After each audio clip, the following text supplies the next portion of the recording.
Hello, everybody, and welcome to another episode of Ring Post Radio. I am the voice of the Tasteless Ryan Knightstein. With me, as always, is the man, the myth, legend, Scotty Edwards. Scotty, hold on, you're still on mute. Let's unmute you. Nope, I'm hitting the button. I'm hitting the button. Unbelievable.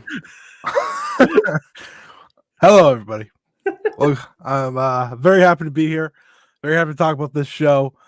Very excited to talk about this show. Very excited to be live for the people at home. Of course, if you check this out later, thank you for listening. And Thanks for coming back. Into it. Thanks for coming back. That's true. If you were here with us this morning, appreciate it. If you're here with us tonight, appreciate it. If you're here with us whenever you feel like listening to this, thank you. And excited to talk Revolution. Yeah, AEW Revolution. What a show. I'm sorry, Scotty, go right ahead. I told you this in the lead up to the show that this has the possibility to be the greatest AEW pay-per-view of all time.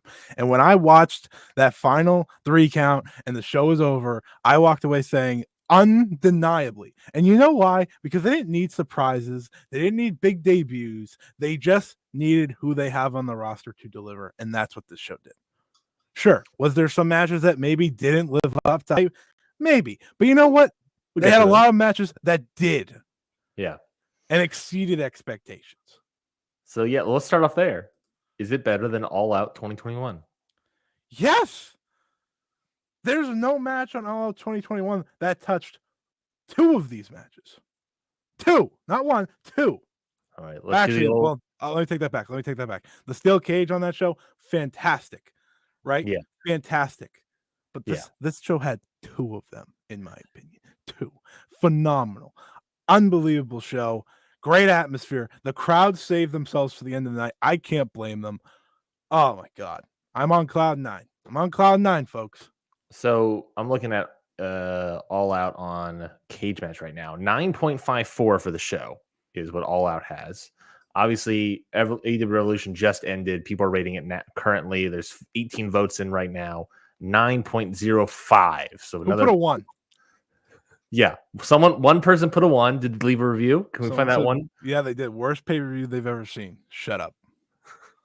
Get out of here. Tons of meaningless way too many table spots. Did you only watch the main event? That's crazy. This is why this comment needs to be deleted. But yeah, it will probably be deleted. If I click on there, I can't have to log in. Anyway, so at 9.05 is where it's sitting. I'm sure that one rating will be deleted. But still, 9.54 is what All Out has. The top matches from that show, obviously, like you said, the main event, the World Tag Team Title Steel Cage match, Lucha Brothers versus Young Bucks, which was match of the year that year for 2021. Second best match on the show looks like to be the main event, AEW World Title match. Kenny Omega defeats Christian Cage, which you and I talked to each other, I think, before the show. I don't think it was like right. I think it was after we recorded that match was really good, but the Rampage match was a little bit better and kind of like spoiled this match, this main event in a weird sense. There's also Punk versus Darby Allin on the show, Moxley Kojima, Miro, Eddie Kingston. Where's Miro? It's Chris Statlander, Britt Baker. And then the lows of the show were the Women's Casino Battle Royal of Ruby Soho getting the win. Paul White versus QT Marshall in the semi-main, and then the final fight between Chris Jericho and MJF were sort of the lows of that show. This show, AEW Revolution, I think had the last 3 matches were all great. Some all-timers. We'll get to that. The 2 matches in the middle, the AEW International title and the tag team match, slow start. I think partly I really like the tag match by the end. Yeah, I think by the end, both of them kind of got together. I think it was partly the crowd. The crowd had to get back into both matches. The Daniel Eddie Kingston, great. Of course. Christian Cage, Daniel Garcia, really solid. I don't know if I'll say great, but really, really good. And then you can obviously say the weak matches here. I mean, already a cage match. People are saying the weak matches are the Scramble and the Women's World Title. I think that's probably better than All Out. It feels right now in this moment, it feels better, but we're coming off of three great matches, an all-time match probably with Ospreay and Takeshita, an all-time moment of Sting's retirement. I think it's better. I think it's better, but I think we have to get into it to really discuss and dissect. If you've never joined us on one of these live streams, what we'll do obviously is go match by match, give our thoughts of all these matches as they unfold. And then, if we see any interesting thoughts on the presser as that unfolds, we'll talk about it in real time as well. But I'm sure it's happening a little later because they're doing the Sting celebrations and whatnot. It's going right now. This presser? Yep. Perfect. Well, let's start off with the main event, and we'll work our way across down it's around the card. Let's start off the main event because that's the big moment of the show. That's the main event. That's the big time moment of Sting's final retirement. You get the AEW World Tag Team title match. You get Young Bucks, just all-time great workers. You get Darby Allin fucking killing himself. So when he set up that glass, and when I saw the chairs, I said, all right, like, I don't know, suplex or something through it, just thinking like the possibilities. That like the similar Jeff Hardy spot when he did I'm thinking of the was it Christian and Darby on the steel steps? Yeah. I was thinking like something like that. And then I see this ladder, and I see him climbing to the top of this ladder. And I'm thinking, there's no way they can let him do this. There's no way they can let him do this. And then he did it. And like, I legitimately thought he was going to die. Like, that was so much blood so quickly. I was terrified. Did his left shoulder blade immediately white? Did you know this? I don't know if it was the bone underneath or glass stuck into his skin, but it was immediately white. I noticed, and I saw that, and I was just like, what is this guy doing? I thought he was dead. There's a moment way later in the match, after the Ric Flair spot and the Dragon Steamboat spot, way farther in the match, where they pan out into the wide, and Darby's laying in the same position on the ground, hasn't moved at all. Which he shouldn't have, to be fair. Like, oh my God, I was so worried, but like at the same time, this was the first match in I don't know how long that I was standing and pacing and jumping up and down and getting it. I felt like a kid again watching this entire match. This is, to me, this is as perfect as a match can be. That's how I feel about it. I have nothing. I can say nothing bad about this match. It was story. It was emotional. It had action. It had everything I could have asked for more. Like, there is nothing. There is nothing. I have nothing to say bad about it. I have nothing. I just have praise after praise after praise. The Young Bucks were perfect for this role. Perfect. This match is going to be voted the match of the year by a lot of people. And rightfully so. Because this is an all-time match. This will never be forgotten. It's Sting's retirement. Darby, again, fucking killed himself almost. Like, that was the worst bump I've ever seen. That was insane. CM Punk is rolling in his hospital bed right now. He was right. I watched it. I was like, yeah, no real glass. That's a good call. I was terrified. And then Sting went through glass. Yeah. Oh, the moment the glass came out, I was like, oh, Sting's got to go through that. Absolutely. Sting's got to go through that glass. But I watched that glass the first time. I was like, Darby's going to kill himself somehow. And then, again, I can't stress enough, like, he almost did. But like once Darby was out of it and just like working on Sting and by the way, his sons at the beginning, phenomenal. I'm watching these two. I'm like, oh my God, they have their own version of the Creed brothers if they want them. I was like, this is crazy. The one that dressed up as Wolfpack Sting. Send them to All Japan. We gotta work the Saitos, brother. The one that was doing the Wolfpack sting, was getting air on those splashes.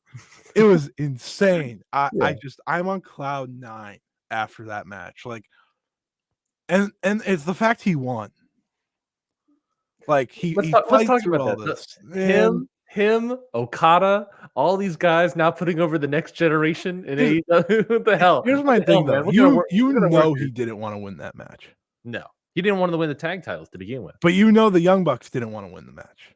They're like, no, we're gonna be the perfect foils for you to win, and they were. And guess what? We're the EVPs. You have to lose. You have to win here, buddy. Like literally, they did their role to the benefit of him. Oh my god, it was. I watched this match. I watched this show, and I'm like, this and the Muto show last year. It's perfect. Mm-hmm. Like this is how legends retire. And I'm sitting here thinking back to like how Kurt Angle had to retire. Thinking back to like how all these wrestlers had to retire through WWE because there was just nowhere else for them to retire the right way. Yeah. And I'm so grateful AEW exists for this one show. Like nothing else.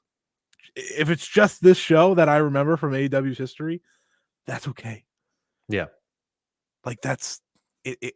It was amazing. It was amazing when he took the super kick and then did the shut. Oh my god, me and my friend were losing it watching.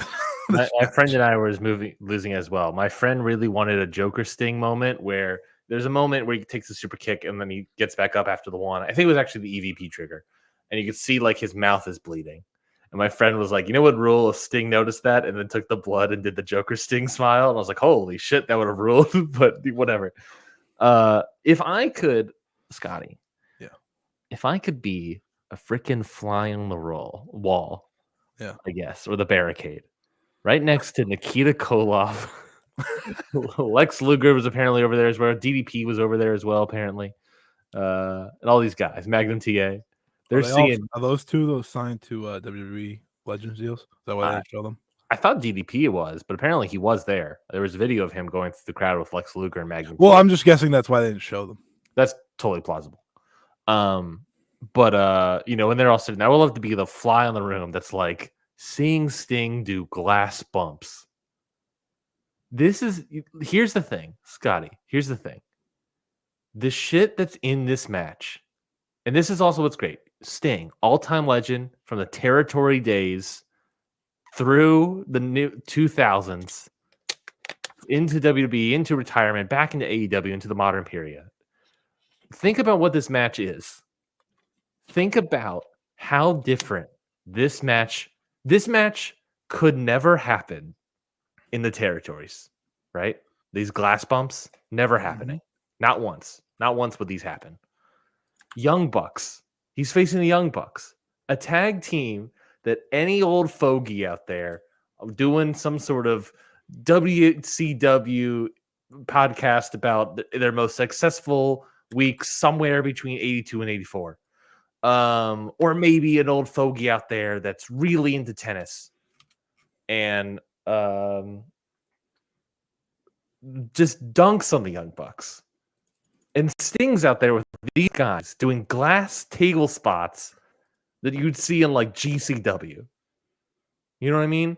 The legacy and evolution of Sting in keeping and not just doing what he does, but evolving with the times and keeping up with the times. He has always been on the pulse of wrestling today, understood how good the Young Bucks are, and is willing to put his body through glass panes to ensure that he goes out. He does not. No way does Sting have to do this, but he does it. Because that's Sting. Sting is like a very unique wrestler in that he always was with the times, right? He was always willing to update himself, and maybe the Crow character always remained, right? Like the look, but he always changed. And I'm watching this, and I'm just thinking to myself, real quickly, even the update to the Crow character is evolving from that like absolutely 70s or 80s, like surfer, Hulk Hogan-esque figure into the grittier, more quote unquote realistic Crow character. I don't want to be that guy. I really don't. But I'm watching this. I'm like, Undertaker could never. Like Undertaker had to do a cinematic match, and it was great. I'm happy he had this career like this. But like, Sting had to retire, and you could tell through his entire run, I'm going to do everything because this could be my last match. That's how he treated everything. And watching this, right, he does the power bomb through a table. He takes the suplex off the stage through tables, right? Like, he's just doing all these things. He goes through glass, like I said. He just did everything. Like, and you said it perfectly, right? He's doing this match against the Young Bucks, these two guys that old heads hate. The epitome of hatred in modern wrestling is the Young Bucks. And I loved the Steamboat stuff, the Flair, like that, the Flair stuff, like that was just like, it was a cherry on top for me, because it's like, you know what? I don't care. Like, this is just like, it's one of those matches where you just kind of lose yourself. It has the element of being not ethereal is not the word, but like the magic of wrestling. You know what I mean? Yeah. It takes you out of it. It takes you out of it. It all becomes like, unbelievable that I'm watching this on my television screen. Thank God this main event, by the way. Like, the show would have been dead after this. No matter what. Like, no matter what. And we're gonna talk about another phenomenal match in like a few minutes. But like, the show, it doesn't matter what would have followed this. Nothing could. And that is a credit to AEW. That is a credit to Sting. That is a credit to everyone that put the show together. Everyone that competed on this show. But especially these four. Yeah. Once that bell rang, they knew they had an objective. And the freaking team that won took the craziest bumps. The Young Bucks didn't take that crazy of bumps. Nick Jackson took the table spot on the outside. Yeah. I don't think the Matt Jackson took, did that suplex, obviously, the Sting. Yeah, but like what, 3 tables in glass? Yeah. Matt, I think, went through that table, but I think other than that, I don't recall him doing any sort of major bump in the entire match. He was 100% right, by the way. Sting, like, you're gonna want to save the tape. I am gonna want to save that tape. I recorded that. I made sure. Listen, I usually watch on pay-per-view anyways, but that was like a show I recorded because I was like, I know I'm gonna want to remember this show. Yeah. And my God, I'm on cloud 9. I've never felt like this after an AEW pay-per-view. Never. This is the ultimate feeling. The Young Bucks have 2 all-timer matches in, like, on the 2 top pay-per-views ever in AEW's history. Yeah. We're talking about All Out. All Out was the other one, right? Yeah. So. The Young Bucks did the damn thing. Yeah. And people will still wake up tomorrow and dunk on them. Listen, you can dunk on them all they want, but when it comes down to the seriousness of a match and the match itself and a story to be told, they do it right. Yeah. It's astronomical what took place that made event. It's the Darby Allin. He caught up. I can't even. I was fine, with the Ric Flair stuff. I was fine with the Steamboat stuff. I will say about his sons, just jumping a little too far. I know the Stinger Splash is really, really going, but just a little too far, just a little too far to get rid of that Stinger Splash. You get a little too close. And then that was always a touching tribute, that little promo video thing they spent of going through the highlights of Sting. I got literal chills, I will say, literal chills when he's like, it's showtime, the final showtime, let's go. Actual chills running up my arm in that moment. It's just,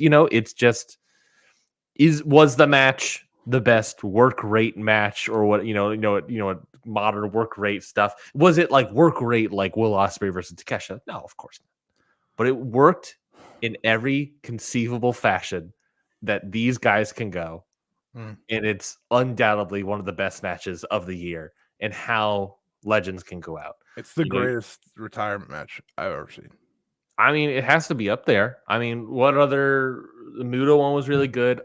I would say the Ric Flair Shawn Michaels one was a really good retirement match, despite not being the actual retirement of Ric Flair. Right. That was a good moment in wrestling history. I just don't think anything tops this. It's great. It's great. And now Sting wins, doesn't put over the next generation. What a worker. He should. I'm happy they made him win. Truthfully, yeah. Now, because now you're going to benefit. Now you're going to get an AEW tag title tournament or something. Yeah, that's the belief. So obviously the belief is that they're going to confirm it. Yeah, give up the tag titles, vacate them, and there's probably going to be some sort of tournament held at some point. I would have to imagine that we will get some sort of announcement in the presser as that unfolds. But that will probably like breaking news.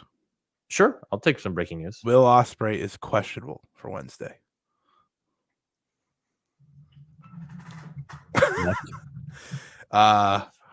Tony said Will talked him into not scrapping it immediately. It's wait and see on how Will feels after the nasty bump. I don't give a shit. Will, you're showing up. Well, he's definitely showing up. You just do the match. Just do the match and take the break afterwards. You're fine. It's just a little scrap.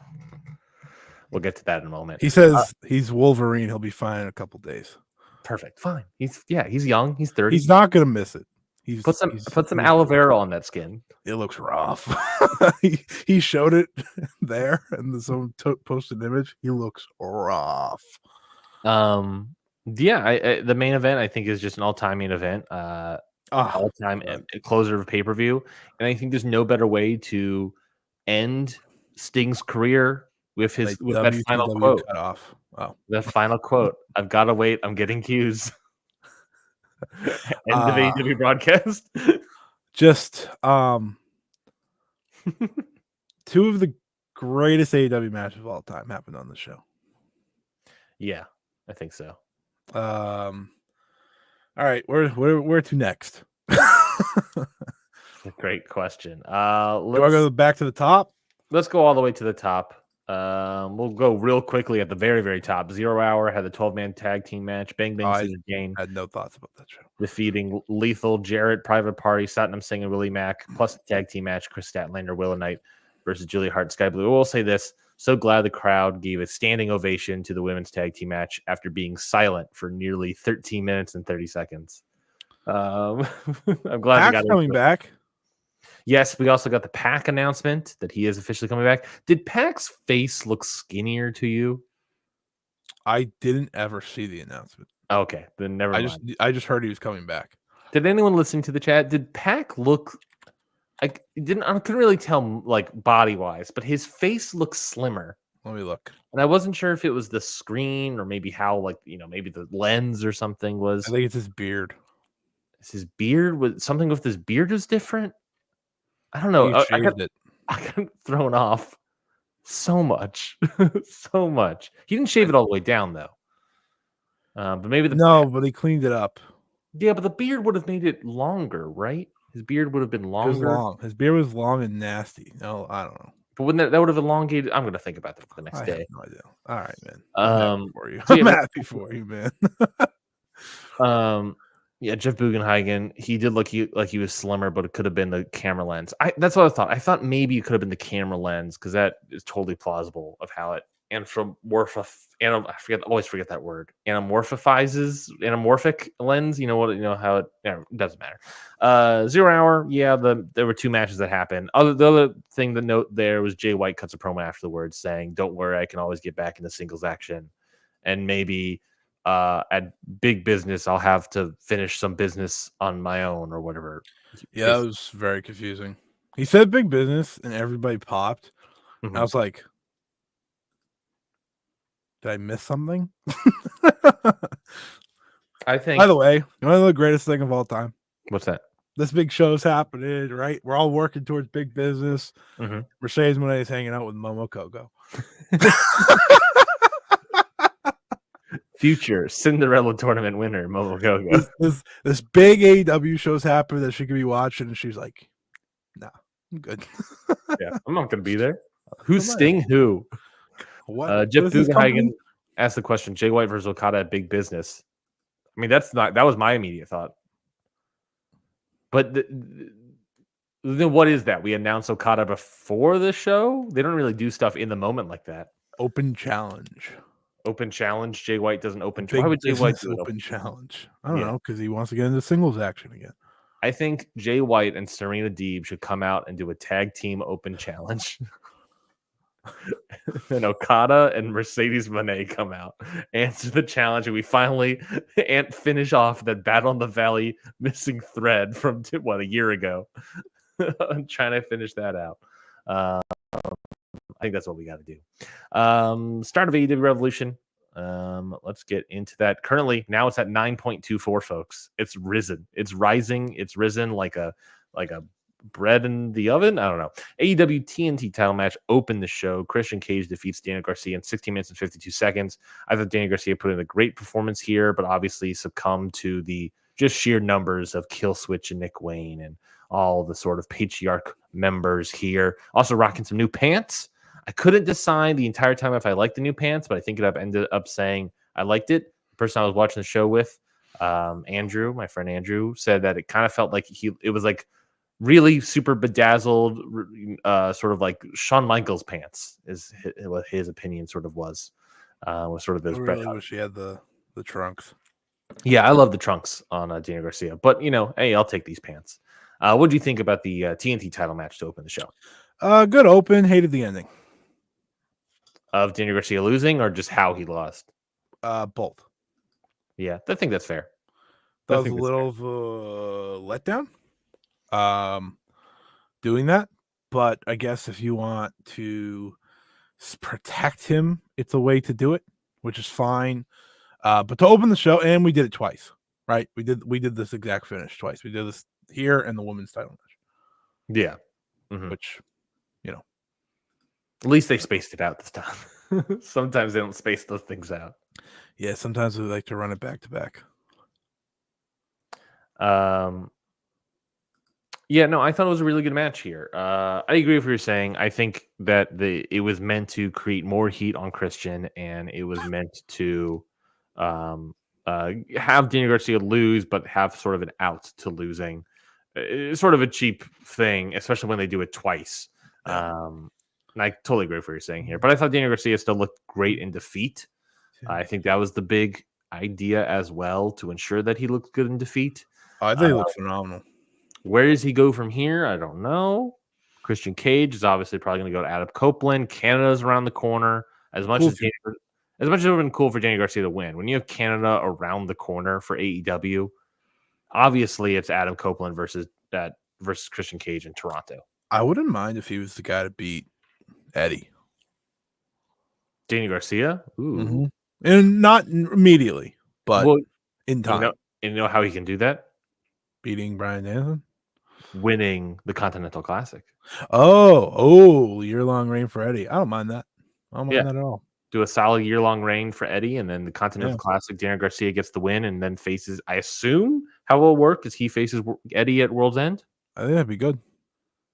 I think it's possible. I think it's plausible. And also it would make sense for the story. Had a season of where he lost. He really figured himself out, and by year's end, he has, I don't think he wins the whole thing, but he wins his block or something. Sure. And gets all the way through and beats Eddie. I think that could be a fun thing. He's being pushed. It's just it's the slower start. He was part of that report as one of the big six. It's patience when it comes to this guy. I mean, Daniel Garcia is 25. Oh, I've had it. he is 25 years old. He has plenty of time. For Daniel Garcia at a 25-year-old kid. I keep forgetting how young Daniel Garcia is. It's insane. He wrestled a guy in his 50 years old, Christian Cage. 50. Also, by the way, starting and ending these shows of the olds. We got Sting in the main event, Christian in the open, Billy Gunn in the opening of the 0 Hour. Damn right, baby. Us. You want your latest update? I'm reading these. I'm reading the Trevor Dane tweets. Nothing's like that incredibly important. Sure. But Tony Storm said she wanted to spoil Tony Khan's big surprise. And she responded for big business. She said, "Wendy Richter, I'm going to fuck you up." Perfect. Continues the bit. Yeah. Will just talked a lot. He was very happy that he only swore 4 times. Who? Will Ospreay. He was very happy he only capped it at 4. Perfect. I saw that Joe started, so I assume nothing interesting came out of Joe. No. I mean, he has to face Wardlow. That's not interesting to anyone. Yeah, that's not too interesting. I see the picture of Will Ospreay now. If his back real bad. When we get to that screamo match, I'm going to tell you exactly what I said. Okay, we'll get to that in a moment. Next up, the AEW Continental title match, the New Japan Strong Openweight, and the Ring of Honor World title match. Eddie Kingston defeats Bryan Danielson. I mean, exactly what you thought it would be on the tin. You know, I don't think, if this match was like a main event match, I think this match could have been even better. I think, but sure. Second match on the card, great match to still do go out there and kill it. It was for me the third best match of the show. Yeah, I think that's probably a good bet, honestly. A slight at the match. No, and I think that comes down to subjective opinion, honestly. Yeah, that's not a slight at the match. I just think 2 matches, were above and beyond the Call of Duty, essentially. It was hard hitting. It felt old school, a throwback in a lot of ways. Just the sheer attack on Eddie Kingston and his hand and arm and shoulder and whatnot, and him. I love just like solid Eddie Kingston selling. You know what I mean? Of like, he doesn't have to do this. Most people don't do this. When he takes the strap down, it just hurts to take it down. He goes for that shoulder just to remind you of like, my shoulders hurt. Yeah, they did phenomenal, these two. They've never missed. No. Never come close to missing. Even. No, they have not. That's the incredible thing. They've wrestled 4 times now? Yeah, so they had the one back at like Rampage. Mm-hmm. I think, like Once Upon a Time. I'm actually going to look this up because I don't know how many times they wrestled now. And then they had the 2 in the Continental Classic, and then this one. I believe that is correct. The main event, the finals, and the block match. Yeah, these have 4 matches in AEW, and they've just been absolutely fantastic, incredible. Yeah, just great match. I really don't have like a lot to say. A lot of stuff happened since that match, to be fair. I should have took notes, but I was hanging out with people. Yeah, just a great match. Eddie Kingston. Where do we go from here? I don't know. We got to respect the handshake after the match, in classic Ring of Honor fashion. Bryan Danielson refuses to win. I said Ring of Honor fashion. Real quickly, the Nigel McGuinness commentary line of like, if he doesn't shake Eddie Kingston's hand, he will be spitting on the company that we built, or what some sort of line like that. Mm-hmm. Fantastic line by Nigel McGuinness. But yes, you were saying about Eddie Kingston. I don't remember, but this match, it was physical. It was hard hitting. The work to break down Eddie's arm and hand, and oh man, it was just so good. It was so physical. The slaps, like the clean slaps to the face, the chops. Oh my god! On most pay-per-views, you'd be happy with this being the match of the night. Yeah, I agree. Yet here we are. Did you see the post-match promo of the 2 of them in the medical area or whatever? No. Apparently, it's really good. Really solid promo. Danielson gives a really good promo in it. So when you get a chance, I know Daniel Garcia also had a really good promo as well. So in defeat promo. So hey, what they're doing with their post-match promo stuff in AEW is really, they learned something from the Continental Classic that they can create more content immediately. That's really compelling. so they can do a good thing. I also just remember a thing talking about selling with Eddie Kingston in that Christian Cage match. Obviously, in the match, part of the match is that he hurts his ankle or whatever running, and sells this idea that he's hurt, ultimately just to use as a ploy. But Daniel Garcia continues to attack that ankle to the point where it actually affects Christian Cage and becomes a legit injury for Christian Cage during the match. That he's unable to do the spear halfway during the match or whatever. There's a point where he's like trying to get to the outside and he hurts his ankle and he couldn't really get to the outside fast enough. Yeah, just this idea of like, man, taking like worked selling and turning it into a shoot injury is a very nice touch from that. I really like that tiny little story in that Christian Cage. Tony Khan said this is their best night ever, top to bottom, best show ever, top to bottom. All right. If he said it, I'm definitely right. He also said Sting is very giving, not a political animal. Sting never pushed to have an undefeated run or the spotlight, but Tony felt very strongly about pushing him the way he did. Sting went out undefeated in the quotes. Next up, AEW World Title #1 contendership match, All-Star 8-man scramble match. Didn't quite realize this was the #1 contendership match, but hey, I guess that makes sense. Wardlow. Does it though? Does it though? All-Star. Hey, there's no All-Star. There's no bigger All-Star in AEW than Magnus. So we got the scramble match. Wardlow gets the win as we all expected. This stunk. It stunk. Stinky freaking poo-poo. Oh my god, this was so... I hated this. I hated this match. A couple, so many moments of people not ready for their next spot in the match, just waiting around. Wardlow out of position for the Dante Martin's dive. Dante Martin messed up more times in this match than I gave this stars. Oof baboof. I gave it 1.5. So, which was fully upsetting. Yeah, you never want to see that from anybody, let alone like. No, I felt bad for him. I really did. But just so slow. Nobody, I talk about this all the time. Where like the more people that are in a multi-man, the shorter I want it to be. You know what I mean? And it just so many moments of just people standing there. And, I can give Magnus from CMLL a little bit of a reprieve. He's from Mexico. He probably doesn't speak English. Probably had no clue. No idea. The match. Yeah, he knows he just do his spots or whatever. But so I'll give him a little bit of a thing of just standing around or whatever. I mean, watch any sort of like foreign person in one of these wrestling shows, and there's sometimes they're just standing around and waiting for the next spot or whatever, or who they have to work with. It just never got together. Big presser. News. Oh, big presser moment. Big presser news. The AEW World Tag Team titles are officially vacated per Tony Khan. There will be a title tournament to determine the champions. All right.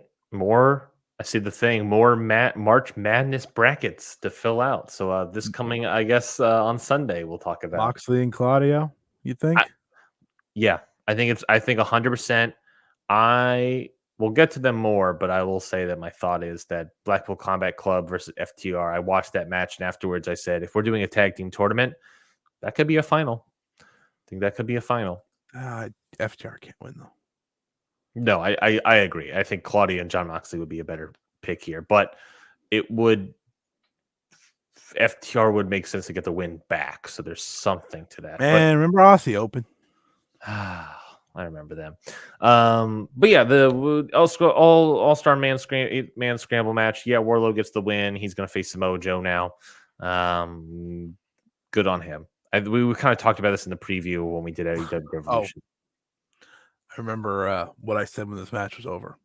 I said, I don't think I want to go to big business anymore because Samoa Joe versus Wardlow's probably happening on that show, and I don't want to see it.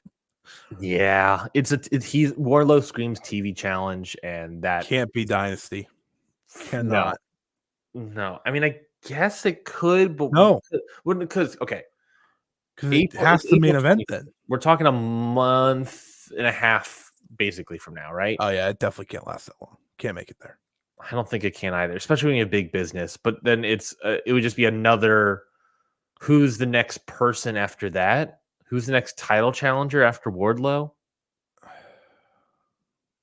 That's where I'm at. Is I don't know. I mean, Swerve didn't get pinned. You get Swerve No. back there by then. You could, but is that the point where you do the title change to Swerve? Well, you're running out of time. Or MJF's back by then. Yeah, that's what everyone's belief is MJF is back by. And I know how much that excites you. On a scale of 1 to 10, I give it All-Star 8-man scramble. Nice. Well, not nice. That's terrible, but nice. I got no other thoughts. Dante Martin looked real rough. AEW International title match. Roderick Strong gets the win. He defeats Orange Cassidy in 12 minutes and 43 seconds. I thought this match started a little slow to get started with, but I think to be fair, it was a little slow, and I think the crowd was also a little dead from the previous match. But once it got going, I think really the spot that got going, obviously, was the sort of tilt-a-whirl backbreaker on the top of the ropes, which will somehow get usurped by Will Ospreay later in the show. That ended up being like the 7th craziest bump on the show. But that was the spot that really woke up the crowd. If they did that earlier, that would have been probably better for this match. But that was the spot where they woke up the crowd that ended up getting it over to the finish line and ending up being a pretty decent match, I think. Got more news for you. Even more news. Oh my God, Tony Khan. AEW Big Business. Jay White versus Darby Allin. 1-on-1. How the fuck is Darby Allin going to wrestle on that show? You're telling me you can't... You're telling me that you're unsure about Will Ospreay and on Wednesday, but Darby Allin's for sure making big business? 10 days away. Is big business next week? It's yeah. Holy shit. So wait, are we gonna get back-to-back week? Are you going to big business? Have you decided? I haven't decided yet. I want to see Mercedes, but possibly Okada too. I've admittedly if he shows up in Duluth, you might get a match out of him in Boston. I just want the world to know I've seen Mercedes before, so it's not like I don't know. I'm probably gonna buy it like you haven't seen Mercedes.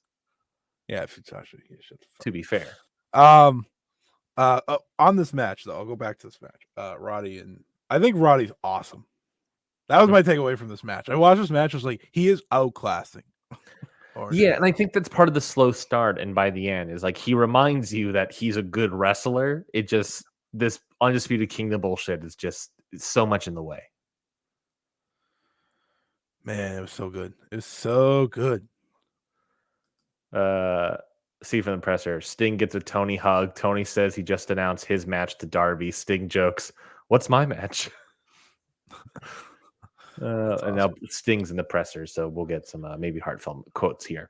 Yeah, fine. I think it was a totally fine match. Roderick Strong and Orange Cassidy. Roddy Strong, obviously, I think this match helped boost Undisputed Kingdom a little bit by giving Roddy the title. I don't know how much it boosts them, but hey, you gotta win. Doesn't matter. Kyle O'Reilly's back. Yeah, so post match, Kyle O'Reilly comes out looking like he just finished a nature hike. I love the new look. Of course you do. He's wearing a Bull Nakano shirt. Of course, that was awesome. Sick. I was like, this guy returned in a Bull Nakano shirt. That's crazy. Like, what a wild thing to do. He comes out. He is offered a T-shirt from the Undisputed Kingdom. He doesn't accept it. Puts it back on Roddy's shoulders. Whispers something in him, much akin to Lost in Translation. And then he leaves, and then is like kind of like crying and upset. But I think that's his crying upsetness leaving the ring was more of like, "Hey, I'm back here in AEW. Thank you, everybody." Sort of thing. He almost had to retire. Yeah, probably. Yeah, that's my assumption. I guess we still don't know if he's formally retired or not wrestling or whatever anymore. I don't know, but I assume he's back wrestling. Yeah. I think actually Fightful reported that it's likely they knew late last year that he was probably looking good to come back. So yeah, I mean, I think that's the cliffhanger with that. We'll find out what happens this week on, I don't know, on some sort of AEW television. So much talent, man. So is that the belief? The next match is probably Kyle O'Reilly versus Roderick Strong? They could probably wait till Dynasty if they wanted to have him walk up the fake rankings. Yeah. Obviously, he would have to walk up the rankings to do so. So he can just, beat like beat Wardlow did. Wardlow was. I don't know. Who'd he beat? That was recent. I don't know legitimately what the last rankings were. I saw the first one. I don't think I saw any other one. I thought one more after that, but yeah. I'm trying to see if I assume AEW on the website. Let's see. I don't even. I'm just happy Kyle's back because Kyle's really finding his legs right when he got hurt. Yeah. Which was 2022. I don't even see. He missed a full calendar year, man. I don't even see where I can find. I think only Tony Khan posts it. Yeah, I don't even know where I can find the rankings on AEW's website, to be honest. I got no clue. No idea at all. What's next? No, this is more important. No, it's not. For February, I found it for February 10th. Great. It's the only rankings I could find, February 10th. And Wardlow was, in fact, not on it. But so was Adam Copeland. So they're a little old, those rankings. But I don't know. Who knows? Next up was the tag team match. Blackpool Combat Club. Claudio Castagnoli and Jon Moxley defeated FTR, Cash Wheeler, and Dax Harwood. I spoke about it already that I saw this match, and afterwards I thought, hey, if we're doing a tag team tournament, maybe this is the finals, maybe this is semifinals, but it definitely feels like we can continue. Again, I thought for me it started a little slow. I don't know exactly what, but I think it got to a higher high than the previous match. And I think, hey, FTR balled, bleeding up a storm suddenly during the middle of this match, maybe kind of helped that. That sort of sprinkler system, blood splatter from Claudio's swing certainly helped the match a little bit as well. What did you think about you really liked this tag match? What did you really think about this match? I did. I thought, they felt disconnected at the start. And then like halfway through, they just found it. And it went up to like such a high level. The crowd was going crazy for it. Finally, because the crowd was out of it, right? You and me talked about how the crowd was kind of out of the OC Roddy match until like the very end. They got a little bit into it. This match, they got into it for probably a good half because they just started to destroy each other. Claudio hit this crazy power slam off the I don't remember what the name's called, the move, but I keep calling it the Tower of Doom. I know that's not what it's called, but well, he did the Doomsday device. Doomsday. Yeah. Which I was really nice. I'm too tired to think of that. John Moxley, by the way, new cosplay entrance guy. Never thought you'll see the day of John Moxley where he comes out like the Road Warriors, comes out like Robin at Wrestle Kingdom. He's hitting his cosplay wrestler. I just need to point out, they said, the late great Road Warriors. I mean, I was from like, what? Animal's dead? Yeah. I know this now. He died in 2020. Yeah. But I never knew that. I was in genuine shock. And then I made a comment that I'm not going to repeat on here. But he died at 60. Natural causes. Pretty crazy. Yeah, he died. The joke, by the way, was not about Animal. I just want everyone to know that. He died September 22 on his 10 days after his 60th birthday at the Margaritaville Resort. Oh, okay. So he had a house in the Margaritaville Resort. Interesting. Anyways, enough about Animal. I thought I liked the Road Warriors stuff because they're sort of we're talking about in Greensboro Coliseum, we're in the old territory days. So you're harkening back to that idea, but at the same time you have FTR. So I like this idea, this meta commentary of like maybe them coming out, paying tribute to the Road Warriors, but maybe also trying to get inside the head of FTR, a team that says they're as old school as they come. And what's more old school than these guys, Claudio Castagnoli and John Moxley, coming out and beating the crap out of some nerds, some wrestling nerds. Something I'm gonna go through the Sting stuff real quick. But yeah, I think that was like a nice cosplay to go through. And I watched this match and I was like, these two probably should be tag team champions, Moxley and Claudio. I think they're I'll great. be fine with that. I think you get a nice reset here. I think FTR is obviously in it. I think Claudio Castagnoli and John Moxley are obviously in it. Young Bucks are probably in it as well, I have to imagine. They should be favorites to win too, I think. Who else? No, we're not going through this. Too late. Nope. Private Party. So some of the things that Sting said, he was asked why he wanted to go to AEW. He says the first conversation he had with Tony said a lot impressed him. Tony told him he didn't like the way Sting had been treated in other places and wouldn't be treated that way in AEW. Sting said the vibes in TNA were kind of there, but never the whole way. WWE never had that feeling, but AEW had that feeling for him when he talked to Tony, and Sting says that feeling turned out to be right. Sting asked about future plans. Sting says Tony has said he wants to keep Sting involved, but they haven't talked about it yet. Seems like he might need to be convinced. Trevor Dame adds, Sting says he has no interest in being a manager and doesn't know what he would offer. Sting tells Tony they want him here and they'll figure out. Sting says he's willing to at least have a talk about it. That's interesting. That he doesn't want to be a manager. He wants to be involved, but just doesn't know what his role could be. Do you see Sting? I don't know Sting history enough. Has he ever been any sort of trainer? Not that I know of. Is that something that would interest him? Is he a match producer type? Is that how does he transition to something else? In the corporation that is AEW. Maybe I don't know. What I'm reading essentially in my mind is Tony Khan he wants to pay Sting so bad. And Sting's like, I'm just cool if you leave me alone. Like, I'll just go away, show up once in a while if you need me, but I'm good, Mm-hmm. It'll be pretty cool when Sting shows up when Darby wins the world title.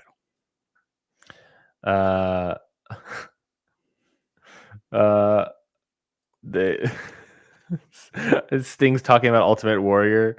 And how he did the steroids. He says steroid use stopped for Sting in 1990. He says it did not stop for Warrior. Oh, you don't say. What's the next match? Tony and Deonna? Yeah, next match we got the AEW Women's World Title match. Toni Storm versus Deonna Purrazzo. Look, you get a lot of sort of that British catch wrestling technical style up top. Then they sort of merge into another match, and then you sort of get the the finish that we already talked about with Daniel Garcia, Christian Cage. It's a TV title. It's a TV title finish for television.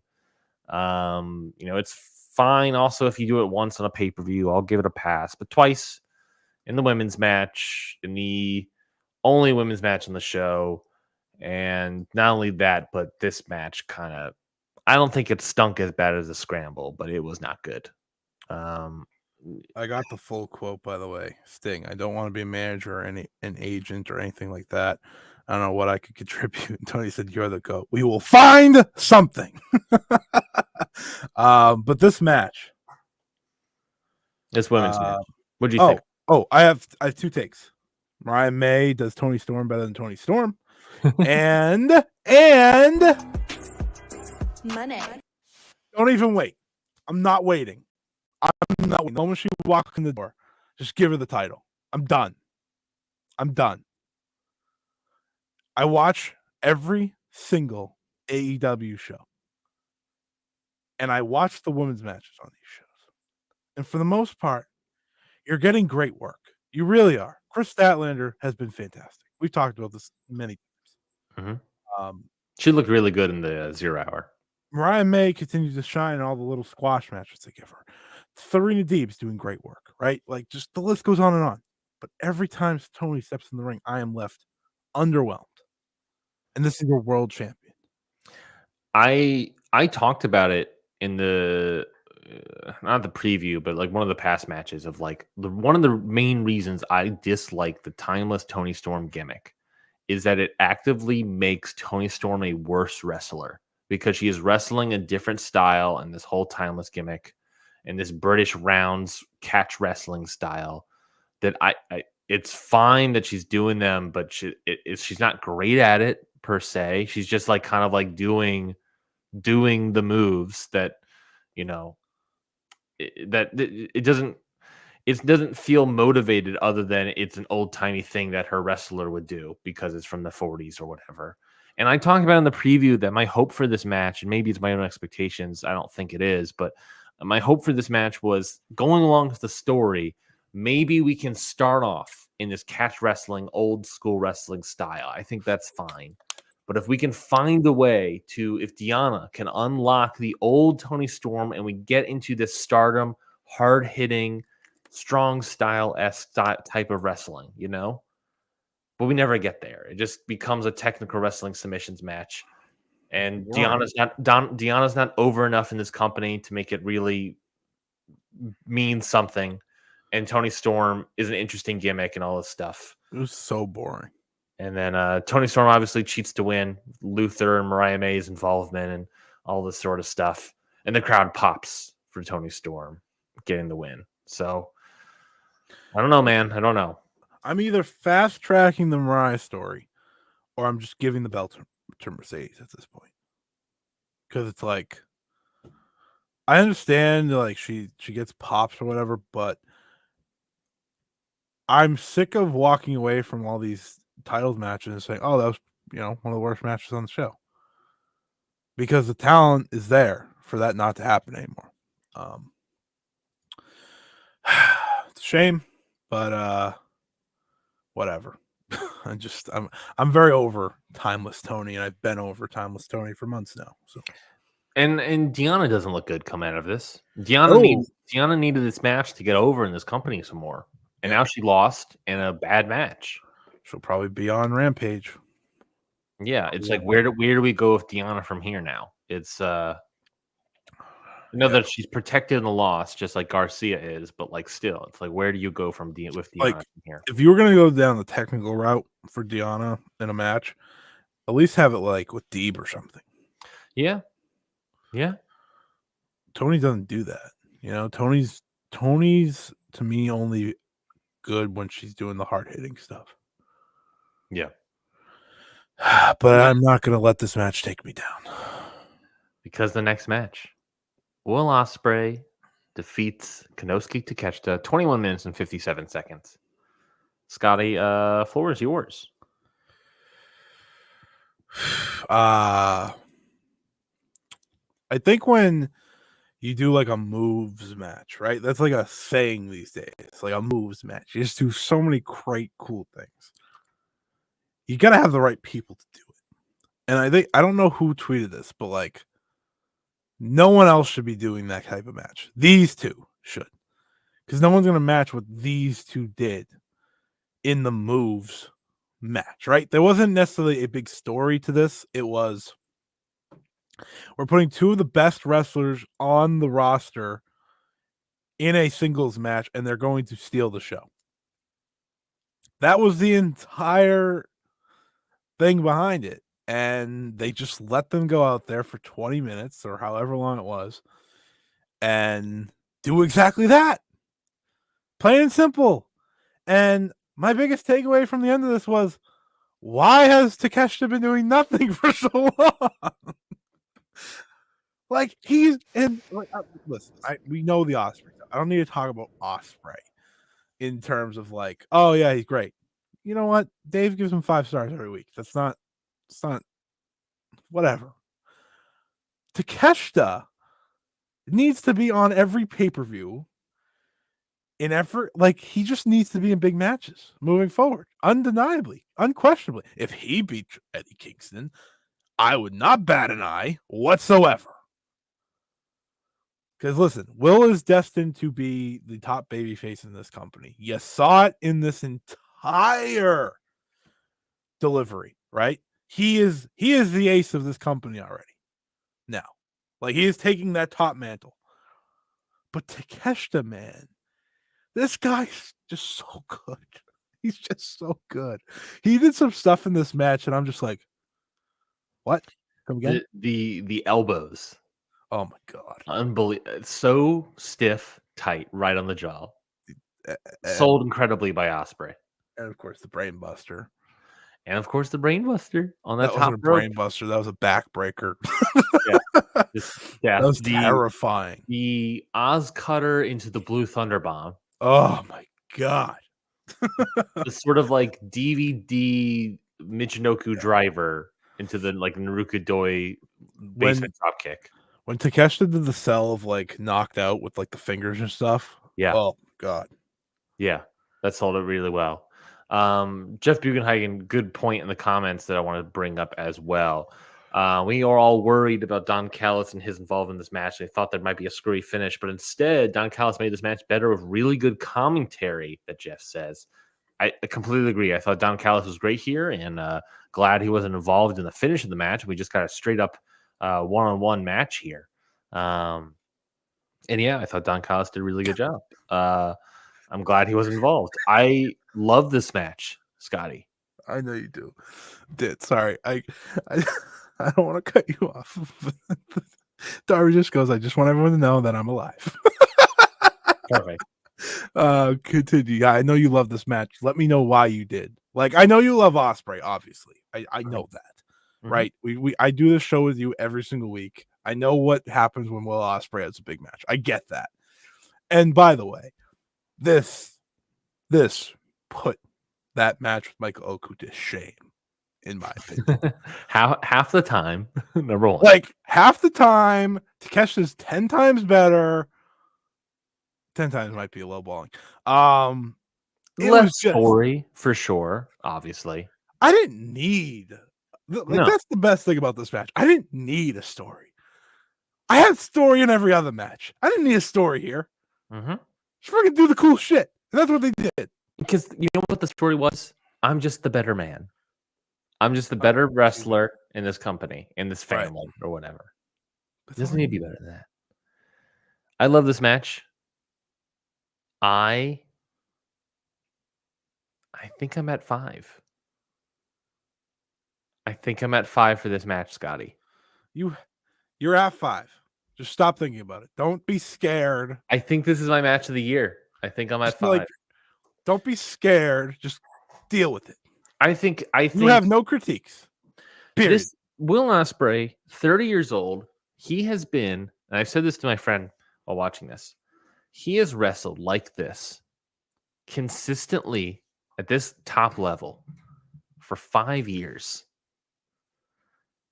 Takeshita, an all-time great, not an all-time, let's not say all-time great worker. Will Ospreay is an all-time great worker.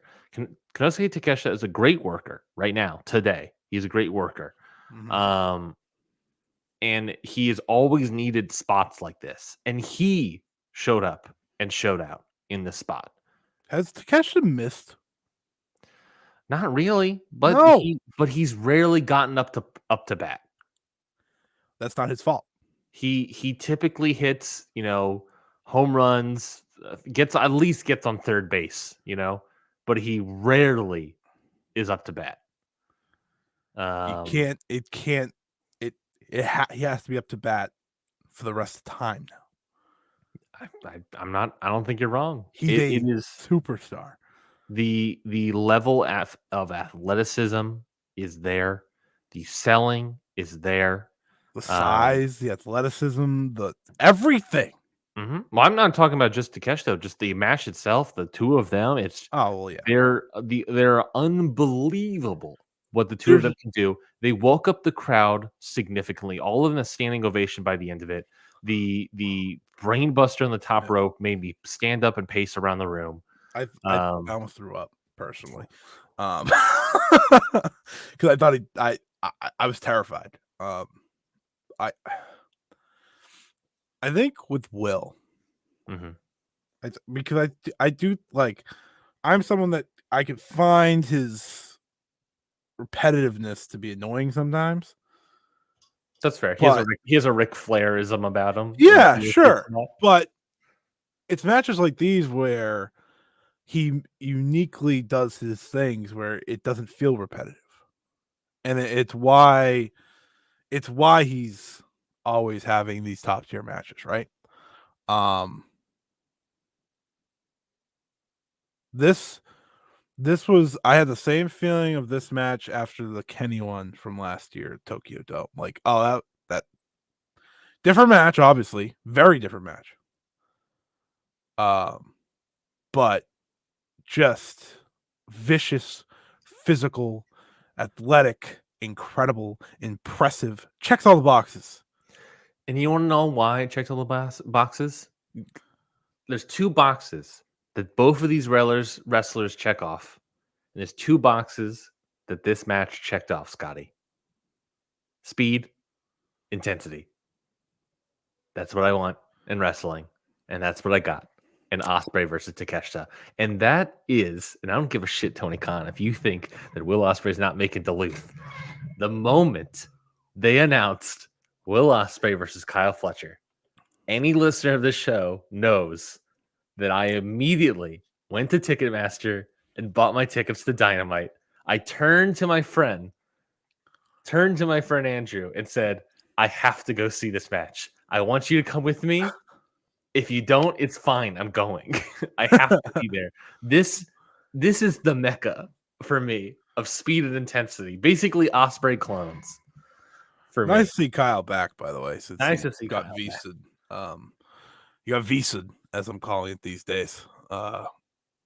It is exactly what I like to see in wrestling, what I want in wrestling. This Takeshita, Ospreay, Fletcher, guys like this, speed and intensity in the ring. No offense to Fletcher, he does not belong in the realm with those two right now. No, but look, I get what you're saying in terms of like where he's going. He's going there. He has it in him. And he has that stud. He just has to figure it out. But he's also 25 years old. He is as old as Daniel Garcia. He has time. If he gets to Ospreay's level or surpasses it in 5 years to where Ospreay is now, the start surpass Ospreay. The start of Will Ospreay's all-time great career started basically where Kyle Fletcher is now. You know, you could keep saying like Kyle Fletcher's 25 and this. Okay, Konosuke Takeshita is 28. Yeah, okay. But I think he's got it in him. Jeff Bugenhagen, great question. That honestly was a thinker while I was thinking about it. Can Will and Take be a tag team for this tournament? Look, if you want to continue the story of a potential breakup between the Don Callis family, why not have this idea of the 2 of them wrestling in this tag team tournament together? Sure. It could also be that him and Kyle Fletcher. I think that's also totally plausible. And then maybe a second tag team of Hobbs and Takeshita, since they've kind of been a team before. Absolutely. And maybe that is like a round that meets up together, all 4 members of the Don Callis family meeting up together. That could be interesting. But yeah, I think that's certainly plausible, and I wouldn't be shocked if that happens. In some ways, I almost welcome it. Yeah, I think that's a great idea. I think that's a very good idea, actually, to do. And I hope they do it because I think that's a good way to continue the story naturally. They lose because they're off. They're not on sync because obviously they're not a tag team. That can lead to Will's eventual exit from the family. I know. I see that Tony Khan is asking some questions, getting some questions asked to him immediately. Oh, I got a few things quickly before we get to Tony. So Sting said that he was always trust Darby, but this to be okay, but this was pretty hairy. Let's not forget that the old guy went through a couple tables too. So he was asking God to help him get through these tables to finish his career strong. One of the bigger ones. Oh, Darby is leaving for Everest on the 27th. Interesting. And he said he was surprised about the match with Jay White. Tony explains it. Darby goes, shit. He's like, all right, cool. The 27th of March. So he is the 13th is his big business match against Jay White, which he will probably lose. And then kick it for a week or so and then go to Everest. Eddie Kingston will defend his crown at ROH Supercard of Honor. Okay, that's good. That was announced as well at some point earlier in the thing. That is, I don't have it written down here, but I think it's the 5th. What it is, April 5th. Yes. But yeah. Okay, well, 27th. I guess it makes sense. Take some time off. Lose a match on your way out against Jay White. That makes sense. Sure. World title match. World title 3-way match. Samoa Joe defeats Adam Page and Swerve Strickland in 19 minutes and 41 seconds. The finish here being a definite heel. Adam Page beating up 2 referees, basically.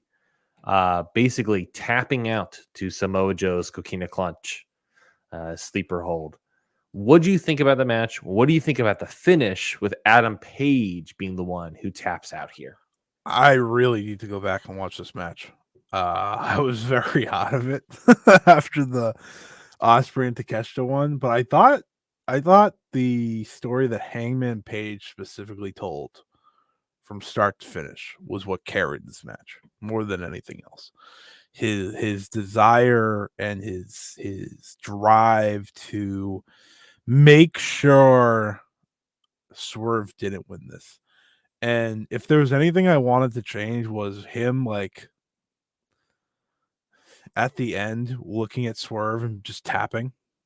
Just be like, you're not winning either, buddy. And then just tapping kind of type thing. But I thought they did a really good job. They were in the dead spot. Like, they were in the worst spot on the show. Like, unredeemable spot compared to what was before them and what was after them. And I thought they did it probably as good as they're going to do. I don't think they got to like a level that I hoped for this match, and that's not their fault. No, it's tough to be in that spot following Ospreay and Takeshita. What I really liked about this match, a note that I liked was obviously Hangman being a real-time diva, getting so distracted about making Swerve lose the match that he ends up not costing him the win. You know, because he got the referee out of the way for Swerve, he lost the chance to win the match with the referee later. But I do want to point out that it doesn't just go one direction with Adam Page.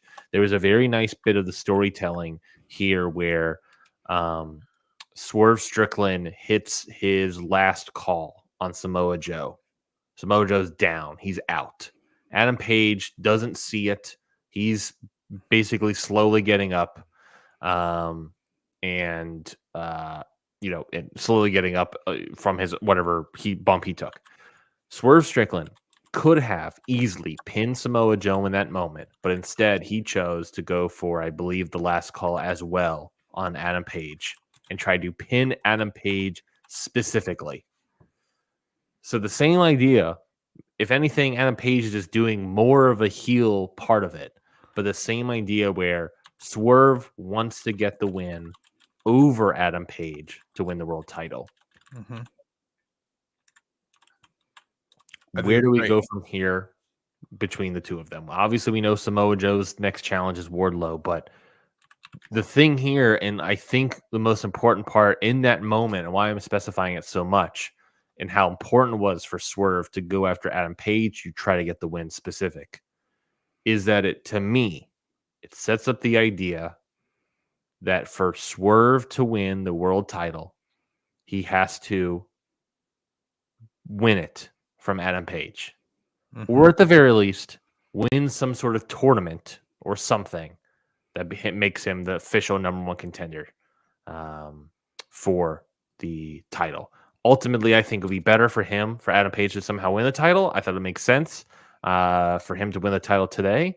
And then, Swerve can beat him later. But I think we've set up the idea now that it really feels like Swerve has to win the title by beating Adam Page versus anybody else. And it would make sense. It's just like, how do you get there? It's just how do you get there?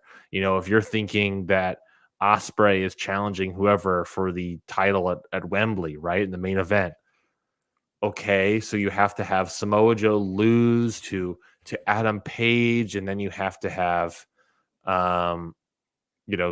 Swerve beat Adam Page, and at some point, and then Ospreay. I mean, this is assuming if Ospreay's even winning the title at Wembley, which is its own question. But it's a lot of it really is an interesting aspect of the world title between their feud that I really enjoy right now, and I really can't wait to see more of it. So, not to poo-poo on your parade, but here I am to poo-poo on your parade. This is a report from Fightful Select. Hangman Page is expected to take time off. They're told that if he does miss time, which is expected, it could be for a few months. Really? So that probably plays to whatever the personal thing in his life was. Maybe. I don't want to speculate, obviously, but too much. But does sound like he'll be taking time off, which is why they had the ref stuff. You can work it as a suspension. Oh, very nice. Yeah, we obviously heard that report that he was possibly going to miss the pay-per-view for personal issues. He obviously ended up working it, and we worked in this angle where now he can get suspended for several months and return later, which is very interesting because now that leaves the door open for Swerve to win, and then Adam Page to come in and maybe win the title off of Swerve. That could be fun. Maybe Adam Page returns at Wembley, and it costs Swerve the title to lose to whoever, maybe Will Ospreay. Maybe that's the Wembley main event. That's a lot of title changes in a year. Who knows? Interesting. A couple months. I don't know if it is that personal issue. I don't know what personal issue could cost you to leave for a couple months, but that really stinks if that's the case. It could be. I guess it could be a medical thing or something, but hopefully it's nothing too serious. That does kind of stink. All right. Well then, I thought it was really good. Samoa Joe obviously getting the win. He's going to have a TV title defense versus Wardlow. Big business, makes sense for that to happen. I don't see it being a dynasty in April. That's the next pay-per-view that was announced this night, April 21st. I thought Samoa Joe was great here, as always. It had good triple threat logic of nonstop action. I never felt like it was dragging like the scramble or anything like that. I felt it was nonstop action. Swerve looked good. Adam Page looked good. Everyone looked good. I don't know. I thought it was a really solid match. I thought it was great. I would probably say 4 stars. Probably is where I'm sitting at with that match. I thought it was solidly great. But yeah, that's AEW Revolution, folks. That's the pay-per-view. Any final comments from Tony Khan, old Tony Khan, Mr. Presser Man? Let me double check. He doesn't plan on adding more shows, which is probably good. What do you mean by more shows? Like after Dynasty. Okay. He says it's fitting that Dynasties in St. Louis, which have been one of the best wrestling traditions in the world, and fulfilled a promise he made to the people of St. Louis. Sure, whatever you say, buddy. One of the best wrestling traditions in the world. Yeah. Pretty much nothing that important. They're still in a exclusive negotiation period with Warner Brothers Media. Okay. That's just what's reported. So seems pretty big. Okay, so they're in negotiations then. They're in negotiations with Warner Brothers Discovery. And this is the same thing that happened with WWE. They were in negotiations with USA. And they chose to lapse those negotiations so that they can play the field. They obviously played the field, and they were able to get big money from other places that isn't USA. They are obviously AEW's obviously in negotiations with WBD. They can obviously choose not to accept whatever their offer is and play the field. Is that something they want to do? I don't know. Personally, I don't think that is Tony Khan. We know his loyalty to Warner Brother. If they can figure out a thing, but honestly, there's an argument that there's a bigger deal out there if he don't go to Warner Brother. Maybe you want to play that field if you're feeling confident. I don't know. Do you have any takes that what they should do, if they should stick with Warner Brothers or play that field a little bit and try to maybe see if they get a little too money? I think there's a 0% chance they go anywhere else. Why do you say that? I just think his loyalty to Warner Media is as loyal as anything. Because I don't know, I've never heard of an exclusive time, like exclusive negotiation like this, especially because, like you said, WWE played the field. And I'm pretty sure contract comes up at the end of the year, right? For AEW? Yeah. I assume October, right? That's what I would think. So, like, maybe I don't know if it'll be October, but I think he's gonna. I think they're gonna end up on Max and lock it in. Yeah, I think Max is. Yeah. Good news, I'm guessing, from Scotty. Tony Khan says he's talked to CML about bringing Stephanie Vaquer. And that's all. That's all. The only women. Listen. That's the only big time women stars from CMLL that we want. Someone asked CML woman would be part of the trading, and he said he wants to see Stephanie Vaquer in AEW. Hey, we talked about it when we talked about the visas on Ring Post Radio earlier today. There's people that don't have their visa issues. Mystico, Atlantis, and Lance Jr. We know we're all available. Magnus obviously was available here. We don't know the status of everybody else and their visas, but Stephanie Vaquer worked the Battle in the Valley, if I'm not mistaken. So she has a visa. So bring her over. Give me the door. I have a question to ask. Mm-hmm. I have a question to ask Tony. Oh, okay, sure. Go ahead. How many actual conversations have you had with Rossy Ogawa? That is a conversation that you and I had earlier in Slack. Yeah, sure did. But I see also Tony Khan says that he believes the gate was $1 million, give or take.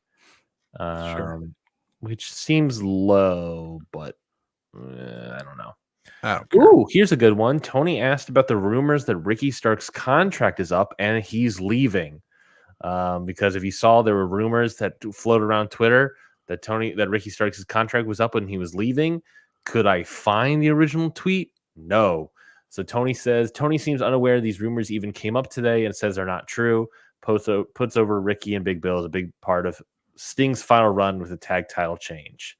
And then basically that's the end of the conversation. Tony reiterates that he has big plans for Atlanta, Boston, Toronto.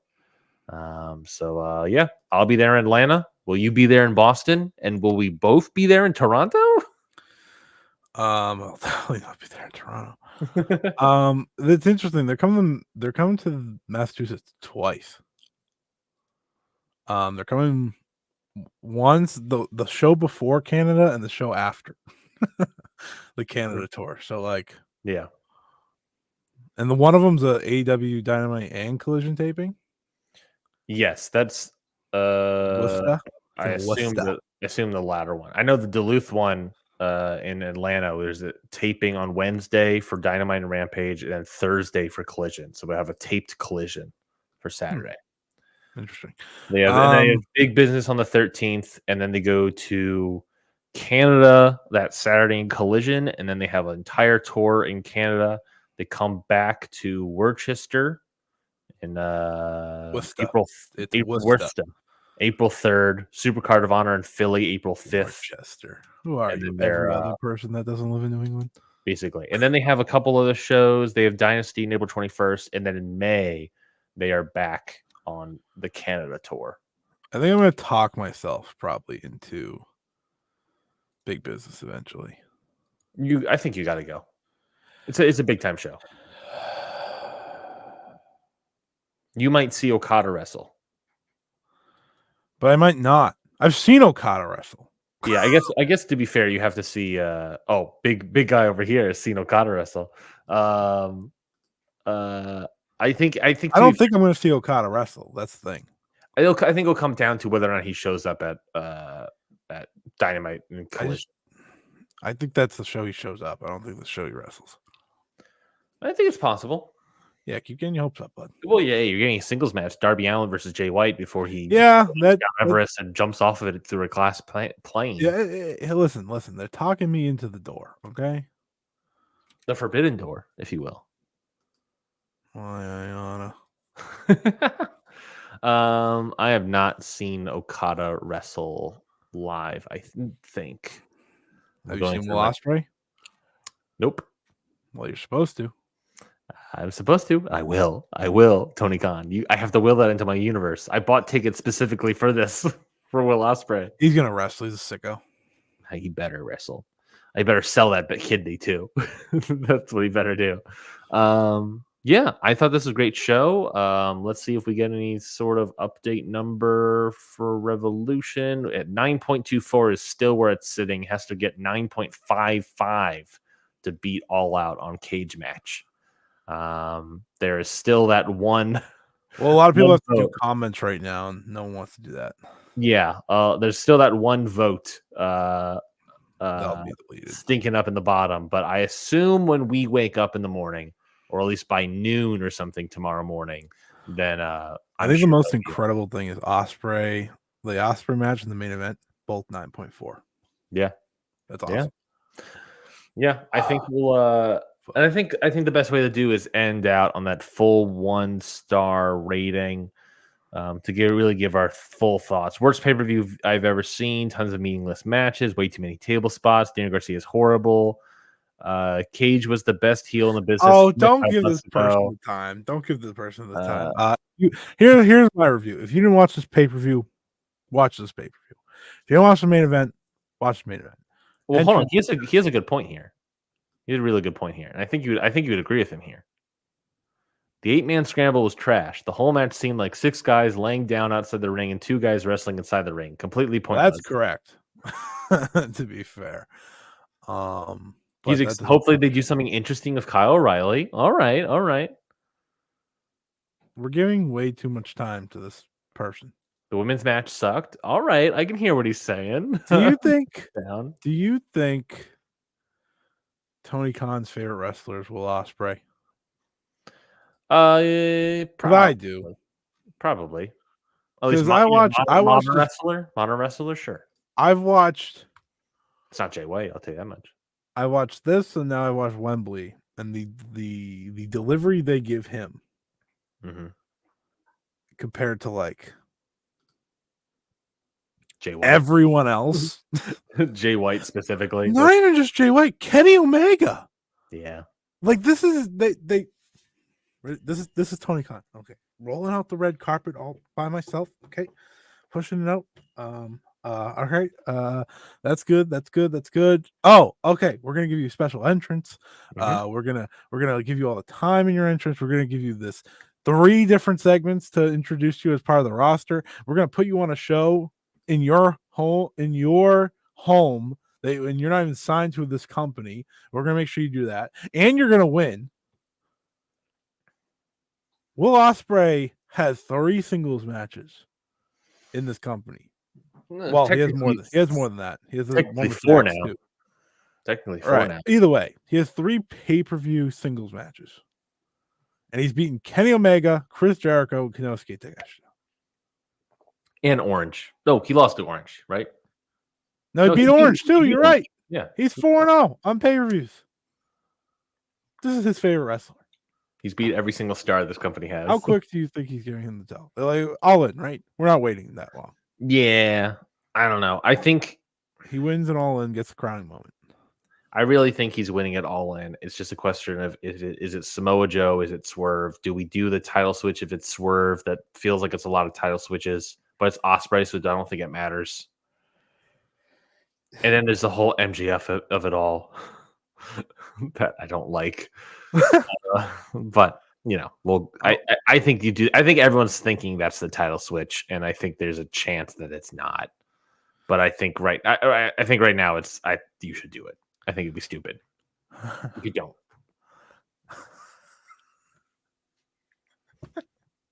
AEW, not AEW. New Japan just tweeted in Japan this week. Like we have limited tickets for our anniversary show, and I'm just losing it. It's like, man, don't even try right now. Oh man, we're back to like, last thing I'll say, because I want to go to bed. I have work in the morning. When a show delivers and actually exceeds your expectations, especially when I said like a month ago I thought this could be the best pay-per-view in AEW history. Yeah. There's no better feeling. And as someone who is, for the past month or so, kind of been out of it with wrestling, just because I've had to cover the dooms and glooms of my field, of my particular field, watching this show, I was just like, all right, this is why I love wrestling. And this is nice. It's a nice feeling. It's a nice feeling. I just wanted to say that. And great show, great matches. What a cool time we live in. Yeah, I think this is it's hard to say if this is the best wrestling period in history, but at least for, it's so great not only watching WWE. It's even greater when you don't watch WWE really at all, because you get to experience AEW and truly fall in love with it. Which is funny, because I never gave the praise on Ring Post, but I did want to praise The Rock's like 21-minute promo, because I thought it was actually really good. I don't give a shit now. Yeah, but I didn't have to watch WWE to watch that. I can just follow The Rock on Twitter. Oh, I thought the promo segment that they did on SmackDown was good too, but the 21-minute promo that he put on social media was good. But listen, this is what people wanted from AEW. This is the alternative. I watched the show and I was like, this is the alternative. Well, that's what I mean. Is like, by having this alternative, you get to see some great wrestling. And if you want to see more great wrestling, it's like, there are people, either WWE fans or AEW fans or whatever, American fan of wrestling, that this was their first time exposure to Will Ospreay. That if they wanted to step outside the bubble and watch New Japan for the past 5 years, they could have seen this kind of great wrestling for the past 5 years in New Japan. But there are people out there that this is the first time exposure to Will Ospreay. And they don't need a video package to explain who he is. Timeout. How is this the first exposure to Will Ospreay? You have to think. There are people that have never seen, that don't watch Japan and just think, who is this guy? And maybe they come in. I understand what you're saying, that he's wrestled in AEW before, but I have to think Wembley's more watched than this. Probably, but who knows? There's the Sting heads, maybe. So I'm saying that there is probably one person at the very least. Okay, that's just true. I'm not saying droves, hundreds of people. I'm saying that there is one person that this is the first time they decided, you know what? Fine, I'll tune in. I watched Sting back in the day. I'll tune in and watch this one pay-per-view to see what it's all about or whatever, right? And then they're finally exposed to what AEW is. They're exposed to Will Ospreay. They're exposed to Takeshita. And it might change some minds. And if anything, I think what you're sort of describing technically, whatever you're describing about getting back into wrestling from watching this pay-per-view, I think I have to say it, Scotty. I think this interest from outside fans, I think this re-interest in wrestling, I think AEW has restored the feeling. I think they've done it. So thank you, Timeless Tony Storm. Thank you, Wardlow and Undisputed Kingdom. AEW will never reach its full potential until the women's division is up to the same degree that it should be. And that starts in 10 days. Yeah, I'll see you in 2 weeks. It starts in 10 days. They have no more choice. Yeah. So, any other last thoughts about this pay-per-view? Or Fantastic show. AEW where it stands or anything like that? Gonna be tough to beat this year. And I will end it with this. No other company in history has signed 3 all-timers all at the same time. Ospreay, Okada, Mercedes. None. All 3 are going to go down the history books. And the craziest part is that they're just going to keep like this. AEW has the potential to get better than this night. Yeah. They have that potential. They haven't even brought in Okada or Mercedes Moné yet. Mercedes Moné is a difference maker in a whole different way because that is a mainstream type star that they don't have. And I think Dave actually made a good point. Like now this is AEW's chance to make Ospreay the guy that brings people in.